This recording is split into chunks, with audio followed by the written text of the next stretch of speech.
자연의 이치. 난로에서 옹이 많은 소나무 땔감이 타닥타닥 기름 튀기는 소리를 내며 타는 동안 가냘픈 몸집의 할머니가 저녁마다 흔들 의자에 앉아 콧노래를 부르면서 목화신 한 켤레를 만드는 데는 꼬박 일주일이 걸렸다. 할머니는 먼저 갈고리 칼로 사슴 가죽을 찢어서 끈을 만든 다음 빙 돌아가며 테두리를 꿰맸다. 이렇게 해서 구두가 완성되자 이번에는 그것을 물에 담갔다. 이 젖은 구두를 신고 방 안을 왔다 갔다 하면서 구두를 말리는 일은 내 몫이었다. 이렇게 말리면 신발이 발에 딱 맞아 공기처럼 가볍게 느껴진다. 그날 아침 자리에서 일어나 서둘러 멜빵 바지를 입고 잠바 단추를 잠그고 난 나는 드디어 목화신 속에 가만히 발을 집어넣었다. 주위는 아직 어둡고 추웠다. 나뭇가지를 뒤흔드는 아침바람조차 불지 않는 이른 시각이었다. 할아버지는 새벽에 일찍 일어나면 산꼭대기까지 데리고 가겠다고 하셨다. 그러나 깨워주겠다고는 하시지 않았다. 남자란 아침이 되면 모름지기 제 힘으로 일어나야 하는 거야. 할아버지는 조금도 웃지 않는 얼굴로 나를 내려다보시며 이렇게 말씀하셨다. 그렇지만 할아버지는 자리에서 일어나신 후 여러 가지 시끄러운 소리를 내셨다. 내 방 벽 쪽에 쿵 하고 부딪히기도 하고 유난스레 큰 소리로 할머니에게 말을 걸기도 하셨다. 사실 나는 그 소리 때문에 눈을 뜬 것이다. 덕분에 한 발 먼저 밖으로 나간 나는 개들과 함께 어둠 속에 서서 할아버지를 기다릴 수 있었다. 아니, 벌써 나와 있었구나. 할아버지는 정말 놀랍다는 얼굴로 말했고, 네, 할아버지. 내 목소리에는 뿌듯한 자랑이 묻어 있었다. 할아버지는 우리 둘레를 공중공중 뛰어다니는 개들에게 손가락을 내밀고 너희들은 그냥 있거라 라고 지시했다. 개들은 꼬리를 사리면서도 졸라대듯이 코를 끙끙거렸다. 모두는 컹컹 짖기까지 했다. 그렇지만 어느 개도 우리를 따라오지는 않았다. 모두들 그 자리에 그대로 서서 빈털을 빠져나가는 우리를 실망한 눈빛으로 바라보고만 있었다. 나도 시냇가 둑길을 따라 만들어진 야트막한 오르막길을 올라가 본 적은 있었다. 꼬불꼬불 구부러진 그 길을 가다 보면 돌연 꽤 널찍한 풀밭이 눈앞에 펼쳐진다. 할아버지는 그곳에 마구간을 지어 노새와 소를 기르고 계셨다. 그러나 오늘 아침에는 그쪽 길로 가지 않고 곧장 오른쪽으로 꺾어지더니 산허리를 돌아 올라가기 시작하셨다. 이 길은 계곡을 따라 이어지는 길이 그렇듯이 꽤 가파른 경사를 이루면서 위로 이어져 있었다. 나는 급한 경사를 온몸으로 느끼면서 종종 걸음으로 할아버지 뒤를 따라 걸었다. 그런데 그전과는 뭔가 다른 게 느껴졌다. 할머니가 말씀하신 대로 어머니인 돼지, 모노라가 내 목화신을 통해 나에게 다가온 것이다. 여기서는 볼록 튀어나오거나 밀쳐 올라오고 저기서는 기우뚱하거나 움푹 들어간 그녀의 존재가 내 몸으로 전해져 왔다. 그리고 혈관처럼 그녀의 몸 전체에 퍼져 있는 뿌리들과 그녀 몸 깊숙이 흐르는 수맥의 생명력들도 어찌나 친절하고 부드러운지 그녀의 가슴 위에서 내 몸이 통통 뛰는 것 같았다. 그 모든 게 할머니가 말씀하신 그대로였다. 차가운 공기 탓에 내 입김은 뿜어져 나올 때마다 작은 구름을 이루었다. 저 멀리 아래쪽에 개울이 놓여있는 게 보였다. 벌거벗은 나뭇가지 아래로 이빨처럼 자라난 고드름들에서 물방울이 똑똑 떨어졌다. 더 높이 올라가니 길바닥에도 얼음이 깔려 있었다. 이제 어둠은 사라지고 새벽 회색빛이 사방을 뒤덮었다. 할아버지가 멈춰서서 길섭 쪽을 가리켰다. 여기가 야생 칠면조가 다니는 길이야. 한번 보렴. 나는 쭈그리고 앉아서 그 발자국들을 보았다. 그것은 가운데 동그라미를 중심으로 작은 막대기 같은 자국들이 사방으로 퍼져나간 모양이었다. 이제 덫을 놓아볼까? 길을 따라가던 할아버지는 그루터기 아래에서 구덩이를 찾아냈다. 우리는 먼저 구덩이 위에 수북이 쌓인 나뭇잎부터 치웠다. 그러고 나자 할아버지는 긴 칼을 끄집어내서 눅눅한 땅을 파들어가기 시작했다. 파낸 흙은 낙엽들 사이에 뿌렸다. 가장자리를 볼 수 없을 정도로 구덩이가 깊어지자 할아버지는 나를 구덩이에서 끌어올렸다. 우리는 나뭇가지들을 끌고 와서 그 구덩이에 걸쳐놓고 그 위에 나뭇잎 한아름을 뿌려놓았다. 그러고 나서 할아버지는 그 긴 칼로 야생 칠면조가 다니는 길에서 구덩이로 비스듬히 이어지는 작은 도랑을 파더니 주머니에서 붉은 인디언 옥수수 알갱이들을 꺼내 도랑을 따라 쭉 뿌려나갔다. 구덩이 속에도 옥수수 한 움큼을 던져 넣었다. 자, 이제 가자. 할아버지는 다시 숲길을 오르기 시작했다. 서리빨이 선 것처럼 땅에서 솟아오른 얇은 얼음들이 발밑에서 부서졌다. 맞은편 산이 훨씬 가까워졌다. 그럴수록 골짜기는 가늘고 길게 갈라져서 저기 까마득히 발 아래로 멀어졌다. 그 갈라진 바닥에는 칼날 같은 시냇물이 담겨 있었다. 우리는 길에서 벗어나 낙엽 위에 주저앉았다. 그때 마침 아침 해님이 계곡 건너편 산꼭대기로 머리를 내밀어 첫 햇살을 비추기 시작했다. 할아버지가 주머니에서 건빵과 사슴고기를 꺼냈다. 우리는 산을 바라보며 아침 식사를 했다. 산꼭대기에 폭발이라도 일어난 것처럼 번쩍이는 빗줄기들이 하늘 위로 솟구쳤고 얼음에 덮인 나뭇가지들은 햇빛을 받아 눈이 부실 정도로 반짝거렸다. 아침 햇살은 물결처럼 아래로 내려가면서 밤의 그림자들을 천천히 벗겨가고 있었다. 정찰을 맡은 까마귀 한 마리가 하늘을 날면서 날카롭게 깍깍 3번 울었다. 아마 우리가 여기 있다는 걸 알리는 신호였으리라. 이제 산은 기지개를 켜며 일어나 천천히 하품을 하고 있었다. 하품으로 토해낸 미세한 수증기들이 공기 중으로 흩어졌다.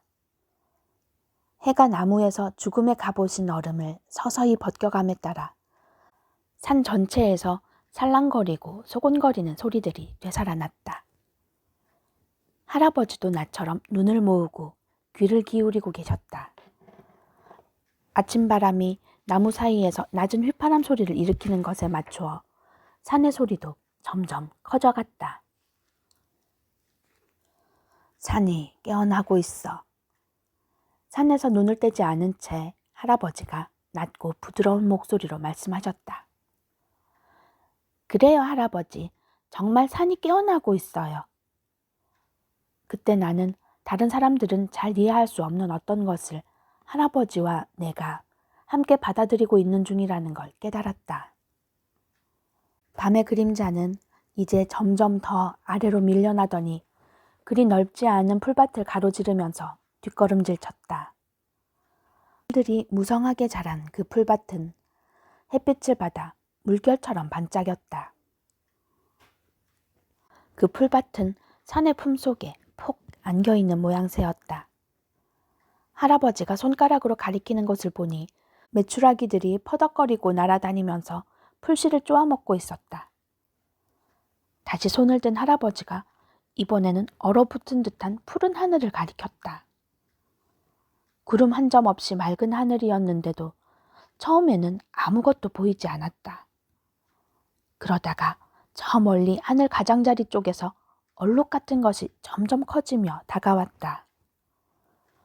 그림자가 자기보다 앞서가지 않도록 태양을 정면으로 마주해서 날아오던 그 새는 갑자기 속도를 줄이는가 싶더니 산허리 쪽으로 방향을 틀었다.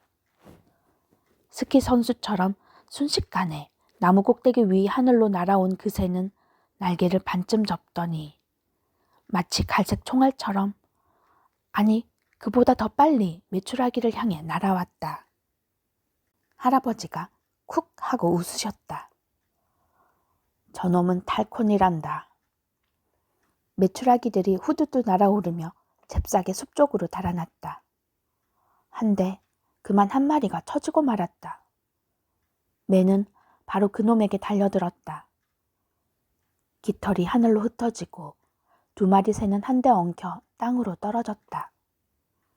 매의 날카로운 부리가 메추라기를 연방 쪼아댔다. 잠시 후 다시 하늘로 날아오른 매의 발톱에는 죽은 메추라기가 쥐어 있었다. 매는 다시 산허리 쪽으로 날아가더니 아득히 사라져버렸다. 나는 울지 않았다. 하지만 슬픈 얼굴을 하고 있었나 보다. 할아버지가 이렇게 말씀하신 걸로 봐서 말이다. 슬퍼하지 마라, 작은 나무야. 이게 자연의 이치라는 거다. 탈코는 느린 놈을 잡아갔어. 그러면 느린 놈들이 자기를 닮은 느린 새끼들을 낳지 못하거든. 또 느린 놈 알이든 빠른 놈 알이든 가리지 않고 메추라기 알이라면 모조리 먹어치우는 들쥐들을 잡아먹는 것도 탈콘들이란다. 말하자면 매는 자연의 이치대로 사는 거야. 메추라기를 도와주면서 말이다. 할아버지가 칼로 땅을 파더니 부드러운 뿌리를 뽑아냈다. 껍질을 벗기자 겨울용으로 비축된 즙이 방울져 솟아올랐다. 그것을 반으로 잘라 두꺼운 쪽을 나에게 주신 할아버지는 다시 부드럽게 말을 이었다. 그게 이치란 거야. 누구나 자기가 필요한 만큼만 가져야 한다. 사슴을 잡을 때도 제일 좋은 놈을 잡으려 하면 안 돼. 작고 느린 놈을 골라야 남은 사슴들이 더 강해지고 그렇게 해야 우리도 두고두고 사슴 고기를 먹을 수 있는 거야. 흑표범인 파코들은 이 사실을 잘 알고 있지. 너도 꼭 알아두어야 하고. 여기까지 말한 할아버지는 웃음을 터뜨렸다. 꿀버린 TV들만 자기들이 쓸 것보다 더 많은 꿀을 저장해두지. 그러니 곰한테도 뺏기고 너구리한테도 뺏기고 우리 체로키한테도 뺏기기도 하지. 그놈들은 언제나 자기가 필요한 것보다 더 많이 쌓아두고 싶어하는 사람들하고 똑같아. 뒤룩뒤룩 살찐 사람들 말이야. 그런 사람들은 그러고도 또 남의 걸 빼앗아 오고 싶어 하지. 그러니 전쟁이 일어나고 그러고 나면 또 길고 긴 협상이 시작되지. 조금이라도 더 자기 몫을 늘려달라고 말이다. 그들은 자기가 먼저 깃발을 꽂았기 때문에 그럴 권리가 있다고 하지. 그러나 사람들은 그놈의 말과 깃발 때문에 서서히 죽어가는 셈이야. 하지만 그들도 자연의 이치를 바꿀 수는 없어. 우리는 산길을 따라 왔던 길을 도로 내려왔다. 야생 칠면조 함정에 도착했을 때쯤에는 벌써 해가 우리 머리 위에 높이 떠 있었다. 아직 함정은 보이지도 않는데 칠면조 소리부터 들렸다. 칠면조들이 구덩이에 빠진 것이다. 제 놈들도 어지간히 놀랐던지 연방 꽥꽥거리며 소리를 질러대고 있었다. 할아버지, 입구가 꽉 막힌 것도 아니잖아요? 그냥 머리를 숙이기만 하면 나올 텐데 왜 안 그러죠? 할아버지는 배를 깔고 엎드린 채 구덩이 속으로 손을 집어넣어 요란스럽게 떠들어대는 커다란 칠면조 한 마리를 끄집어냈다. 끈으로 그놈 발을 묶고 난 할아버지가 나를 쳐다보며 싱긋 웃으셨다. 칠면조란 놈들도 사람하고 닮은 데가 있어. 뭐든지 다 알고 있는 듯이 하면서 자기 주위에 뭐가 있는지 내려다보려고는 하지 않아. 항상 머리를 너무 꼿꼿하게 쳐들고 있는 바람에 아무것도 못 배우는 거지. 그 버스 운전사처럼요?